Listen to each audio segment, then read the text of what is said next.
Jumping right back into the action now, one of the games that I was pretty much glued to my screen watching over the weekend was the game between the Arizona Cardinals and the San Francisco 49ers. And while I did pick the 49ers to win this game, it was close. They almost won the game, but credit to the Arizona Cardinals, right? One of the more underrated games we had on this Sunday.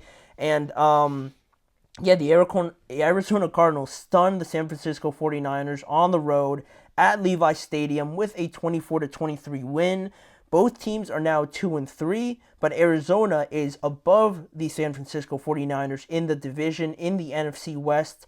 The Cardinals stand in second place because of the head-to-head wins, a better divisional record than the 49ers. They're only a game back now, I believe, because Seattle lost of the Seahawks. The Seahawks are in first, the Cardinals are in second, while the Rams find themselves in last place. And who would have thought that, right? At the beginning of the year, you probably would have flipped that entire table on its head.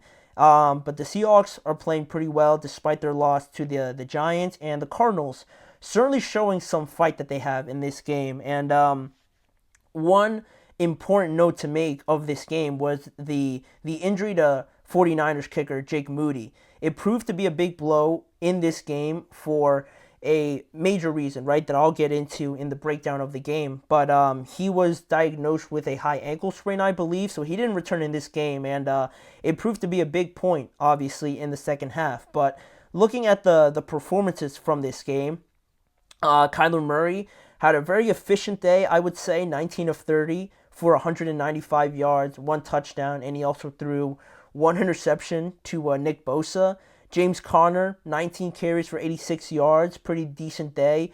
Very good towards the end of the game, especially with some big first downs. And Kyler Murray also added 83 yards on the ground, 50 of them coming all in one play on that rushing touchdown that he had to start the game. And Michael Wilson, for those of you that don't know his name, wide receiver for the Arizona Cardinals, number 14. He had 5 receptions for 78 yards, a couple big-time grabs, as well as stepping up where Marvin Harrison Jr. was really taken away most of the game up until that big fourth down catch that he had. He really wasn't too active in this game, but Michael Wilson, he had a decent game for himself. Trey McBride also contributed with a good couple grabs there. But on the other side, the 49ers, right? Looking at these stats, you would probably think that they won this game pretty easily, but Brock Purdy had like 244 yards, a touchdown, but 2 interceptions.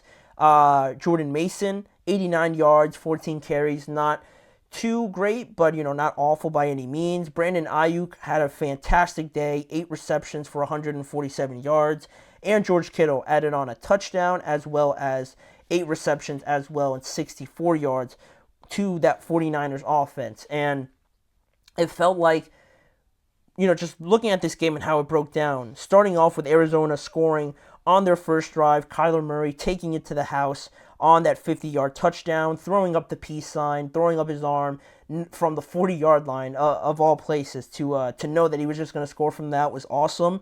And that was great for the Cardinals, right, to kind of throw the first punch, right? But from that point on, I thought San Francisco did a really good job of taking control with a field goal and then a touchdown on back-to-back drives to make it 10-7.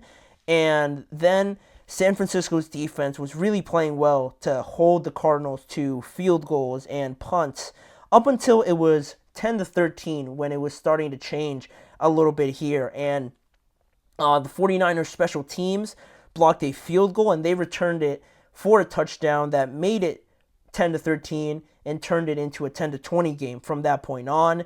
And that was a crusher, right? Because the Cardinals were about to tie the game and now they're down 10 points, right? A huge swing there in terms of momentum. And the 49ers tacked on another field goal after that and they led 23-10 at halftime. But what was important after that field goal block was the point that I made earlier with Jake Moody. Once they returned it for a touchdown, right, they kicked the extra point and whatever, they kicked it back off to the Cardinals, right? And I'm pretty sure it was DJ Dallas, I believe, is the returner's name for the Cardinals. He had a big return regardless. And Jake Moody was actually the one that kind of met him in the middle there and tried to tackle him. Credit to him for trying to tackle him, but you kind of saw that his foot got lodged underneath him, kind of got stuck in the turf, and it really bent in a pretty severe way where Jake Moody right away was holding his ankle, and it didn't take long for doctors and the 49ers to announce that he wasn't coming back. And that's important because in the second half, the 49ers, I want to say, had four possessions in the second half, and they had 3 turnovers, 2 interceptions and 1 fumble, and 1 turnover on downs. And it was so drastic like that because they weren't able to kick field goals, right? They had to be more aggressive. They had to go for it on 4th downs, obviously, right? And a lot of the times, almost all of them, they had turnovers, right? And it just led to decisions where they weren't going to take them, obviously, if they had a kicker, but they weren't going to let their punter try 30, 40-yard field goals, right? And not even give themselves the chance. So that really affected the outcome of this game because from that point on, Arizona got an interception off of Brock Purdy on San Francisco's first drive, and in the second half, now only getting 3 points from that interception they had off of Brock Purdy. Now it's 13-23, and also from that point on, it was just field goal after another turnover on downs by the 49ers, and the Cardinals got closer. They scored a touchdown there in the fourth quarter, I believe, and then also you had the turnover, the fumble by Jordan Mason, and the Cardinals were just getting every break because they knew that every time they crossed over half field, right, it wasn't a field goal scenario, right? The 49ers had to quite literally go the length of the field to score touchdowns on every single time because they can't kick field goals. So it led to more plays being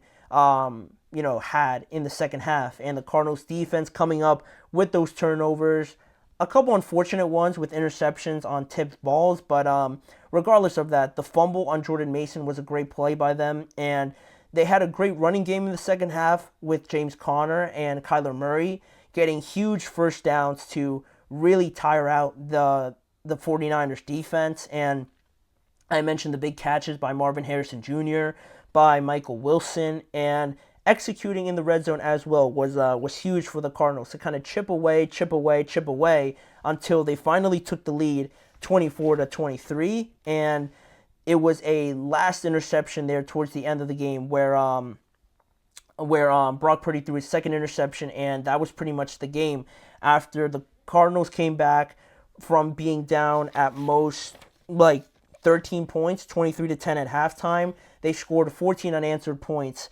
holding the 49ers scoreless in the second half, and now it's a point where the Cardinals got such an unexpected win that they are in second place now. And I think just from watching this game, the Cardinals certainly have an offensive punch, right? They can harm you on the offensive side of the ball with Kyler Murray, right? Just his abilities throwing and running. James Conner, Marvin Harrison, Michael Wilson stepping up a little bit more. Trey McBride.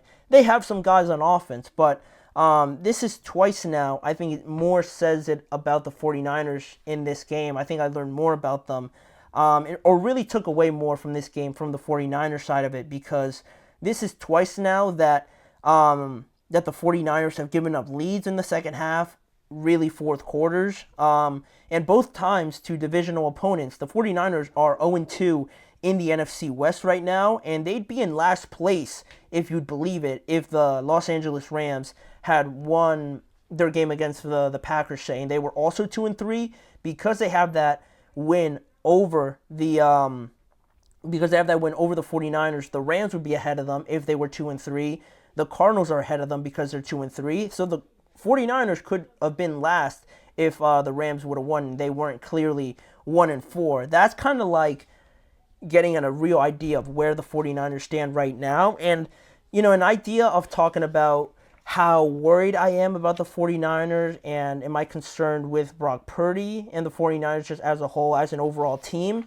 I would say I'm not really there yet. I'm not 100% concerned about them yet because I need to see Christian McCaffrey come back, obviously. And that's a sensitive topic as well because he's dealing with Achilles tendonitis, and I would feel very nervous if I had to manage that. So, that's up in the air.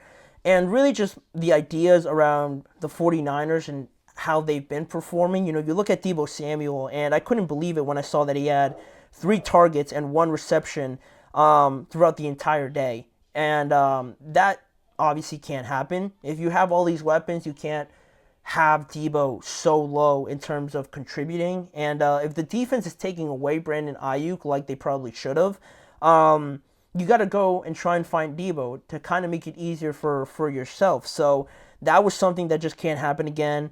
The interceptions are unfortunate because they were tipped balls, but what's really interesting about this is that the defense, I feel like I would say I'm most concerned about, right?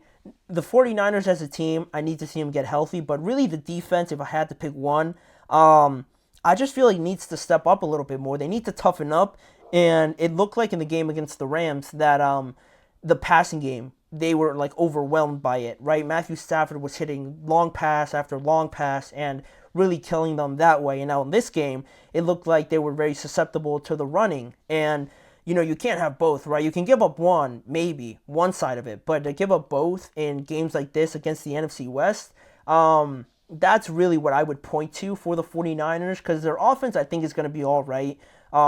Your kicker gets hurt, so you can't kick field goals. If that didn't happen and they kick like 1-2, they probably end up winning this game. But the defense is something that I wasn't expecting to talk about as being very susceptible in the second half. So that is something I would say. But credit to the Cardinals as well. Credit to the Cardinals for toughening it out, not giving up, obviously, and getting something going in the second half. That's a huge win for them. Now they're in second place, so they're going to surprise a lot of people, I feel like. While they might not have everything on offense, they're a solid team. And I like what Jonathan Gannon's doing. I've been a fan of him as well. And once they fix that offense up a little bit more, and that defense as well, certainly, more so the defense, they're going to be a decent team. So the 49ers dropped to 2-3. And the Cardinals now in second place in the NFC West. Big win for them. But we got one more topic to talk about on today's show. We started this episode talking about the New York Jets. Now we're going to conclude it with talking about them and their performance over in London against the Minnesota Vikings.